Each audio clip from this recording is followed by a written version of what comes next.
오늘은 인천교육 현안 가운데 하나인 창녕초 이전에 대한 우리 교육청의 입장을 말씀드리고 인천교육의 뜻을 하나로 모아가고자 합니다. 아시는 것처럼 인천 창녕초등학교는 인천 근대교육의 시작이며 또 인천 3.1운동의 진원지이고 인천정신의 원천이라는 역사적 가치를 지닌 공간입니다. 이러한 역사적 가치에도 동부지역은 원도심의 공동화, 또 정조환경 악화가 동시에 진행되었고 또 교육환경 변화로 인해 창녕초 학생 수가 지속적으로 감소했습니다. 그러나 동구 금송지역과 전도관 지역의 개발 사업이 진행되면서 창녕초등학교를 금송지구로 이전하고 여중을 신설하는 방안을 추진하였습니다.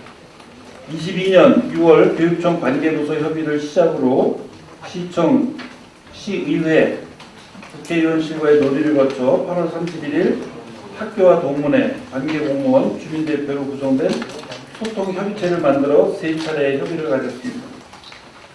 또한 10월 20일 동구지역 주민과 학부모 200여 명이 참여한 주민설명회와 10월 27일 자체 투자 심사를 거쳐 교육부 중앙투자심사에 창녕초 이전을 상정하였습니다.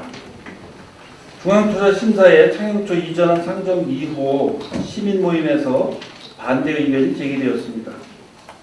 이에 우리 교육청은 중앙투자심사위원회에서 이전 요구와 반대 의견 모두 설명을 하였고 교육부는 학군 내 여중 신설 수요를 고려한 학교 설립 유형 재검토, 이전 적재 활용 계획 재검토 결정으로 부결하였습니다. 우리 교육청은 즉시 후속 대책 협의를 가졌고 지역사회 갈등보다는 인천교육을 하나로 만들어가는 것이 무엇보다 중요하다고 판단하고 처음부터 다시 살피기로 결정하였습니다. 2월 3일 창녕초 학교 운영위원장 학부모회장 등 학부모를 만나 의견을 청취하였고요.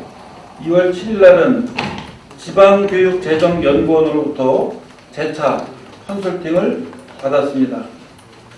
2월 8일에는 국회에서 진행한 동구 교육환경 개선을 위한 정책 간담회에 참석을 했고 2월 10일에는 중투심 재검토 결과에 따라 소통협의회 구성과 운영에 대한 협의를 위해 시민모임과 만남을 가졌습니다. 2월 15일과 28일에는 창녕초 문화재 보존을 위해 인천시청 문화유산과와 동구청 문화재 관련 부서를 찾았고 2월 16일에는 인천시 교육위원회와 창녕초 관련 업무 보고 협의를 가졌습니다. 22일에는 인천 창녕학교 이전 사태를 우려하는 시민모임이 주최한 토론회에 참석하여 다양한 목소리에 귀를 기울였습니다. 이 모든 시간은 교육감으로서 인천교육을 하나로 모으기 위한 방안을 찾기 위해 쉼없이 달려오던 시간이었습니다. 존경하는 인천 시민 여러분, 사랑하는 교육가족 여러분, 앞으로 인천시 교육청은 인천 창녕초등학교의 존치와 환경 개선을 전제로 동구지역 전체의 교육 여건 개선에 집중하겠습니다.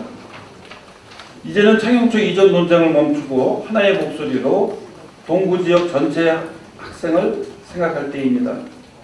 우리 교육청은 시민단체, 전문가, 시청과 의회, 동구청 등 모든 관련 기관과 단체를 포함한 소통위원회를 확대 재구성하고 다양한 의견을 모아 이를 해결해 갈 것입니다.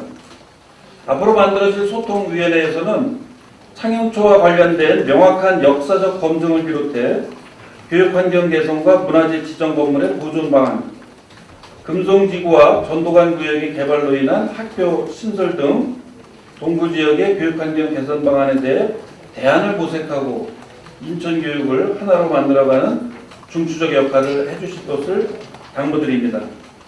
교육가족을 비롯한 인천 시민과 기자님들의 관심과 참여를 부탁드립니다. 감사합니다. 예, 오늘 회기문의 이호지는 창녕초등학교 존치와 환경 개선을 전제로 동구지역의 교육 여건 개선에 교육청이 앞장서겠다는 말씀이었습니다. 관련해서 질의응답 기간을 갖도록 하겠습니다. 기대하실 기자님들께서는 소속 언론사와 경험을 말씀해 주시고 손을 들어 질의해 주시기 바랍니다. 네, 인천투데이 이종성 기자입니다. 네, 소통협의체 만드신다고 하셨는데 예전에 그 재물부고 이전 관련해서도 원도심 교육발전 협의회가 만드신 거 있었잖아요. 네. 그거랑은 뭐 별개로 아예 하는 건가요? 그거하고 별개로 24명으로 구성을 해서 그동안 이제 뭐 시나 의회, 구청, 뭐 학교 구성원들 비롯해서 원래 구성이 돼 있던 데에다가 새롭게 문제 제기를 했던 시민 모임을 포함해서 24명으로 지금 이제 거의 확정이 돼서 이제 앞으로 소집을 하게 될 겁니다.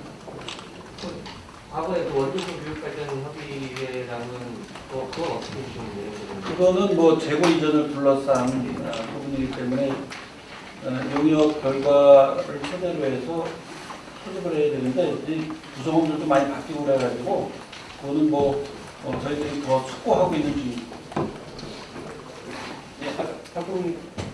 예, 저 인천 게릴라 뉴스 박봉민 기자입니다. 이게 그 협의가 늦어지다 보면 이제 학교 신설이나 뭐 이전 이렇게 해서 거기 입주하시는 분들 기한을 못 맞출 수도 있다라고 들었는데 그 일정 관계에서 하나 궁금하고요. 그리고 전번에 그 시장님 반대 의견 올리신 뒤에 소통이 한번 있으셨는지 그 내용도 좀 궁금합니다. 일정과 관련돼서는 이번 그 중투에 올렸다가 지금 이제 재검토 결과가 나와서 다시 이게 재추진하고 있는 과정인데요. 그게 27년 3월에 개교할 예정이었어요. 그래서 지금 또 교육부에서 이 학교 설립에 관한 부분을 저희들이 몇 가지를 지금 요구를 해서 거의 다 수용이 됐잖아요. 그리고 학교용지 부담금 부과 대상을 뭐 오피스텔과 생활형 숙박시설도 부과하라. 이게 재작년에 됐고, 그 다음에 학생 유발률이 분양공고 시점이 아니라 도시계획 승인 시점으로 해달라. 그 다음에 마지막으로 400억 미만의 학교 설립은 교육감한테 권한을 이양해달라. 이렇게 했는데 지난번에 발표된 바에 따르면 300억 미만의 소규모 학교, 초등학교 36학급, 중등 24학급 미만은 교육감 권한으로 하겠다. 그리고 학교 이전과 또는 통폐합에 대한 부분은 또 하겠다.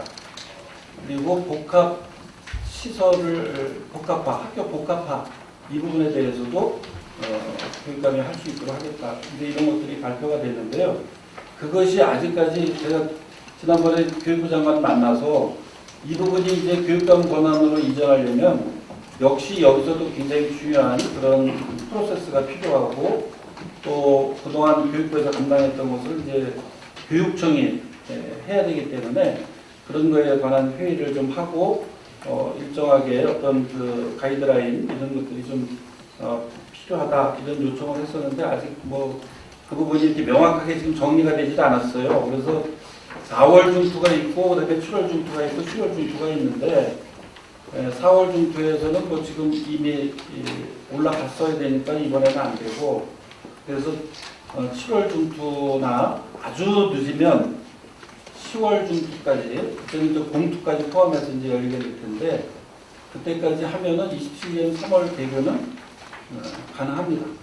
그래서 그 부분은 지금 그거보다도 이제 우리가 이 소통협의회를 구성해서 협의하는 과정에서 그동안 우리가 어려웠던 그런 과제들이 있었어요. 그런 거를 오히려 이번 소통협의회를 통해서 풀어나갈 수 있는 그런 좋은 계기가 된 것 같아서 저희들은 뭐 차질 없이 진행할 수 있도록 최선을 다하겠습니다.